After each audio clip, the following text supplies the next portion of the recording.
Hey, it's Dave, European Service Center. Today we kind of got an unusual vehicle here. It's a 2012 Ram 5500, 6.7 liter Cummins. Belongs to one of our customers who owns a pumping company. Has a lot of sprinters, so we do a lot of sprinter work. Well, he's begun to trust us, so he asked us if we could work on his other vehicles as well. Yeah, sure, no problem. We could definitely work on anything here. It's not a big deal. So he brought us this Ram. It's got about roughly 70,000 miles, roughly 5,000 hours on the engine, and the vehicle's been extremely neglected. One thing that we really like to impose on people is when these vehicles make you money, you need to take care of them. This truck has had no maintenance done since possibly 40,000 miles. This right here is the air filter that we pulled out of it. You can see it's completely clogged up. These turbochargers on these diesel engines are spinning well in excess of 150,000 RPM. This filter can no longer do its job. Dirt gets stuck by it, gets caught in impeller vanes. Now, folks, these turbochargers are $3,000–$4,000.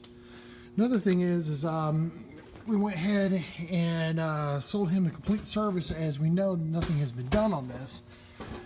That's the new fuel filter that's getting ready to go in. It looks like it's possibly the factory fuel filter that was in it.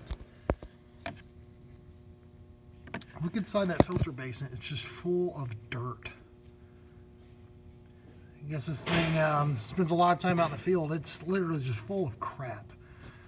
And these fuel systems work in excess of 30,000 PSI of fuel pressure. Any little bit of dirt in there can destroy the whole entire fuel system, and that is thousands upon thousands of dollars to fix. All because the filters weren't replaced and the fuel basins cleaned out, water separators and stuff done. So this is a case where it can be penny wise and dollar foolish. You forego the maintenance on it to save a few bucks, but in the end you're going to cost yourself a lot more money.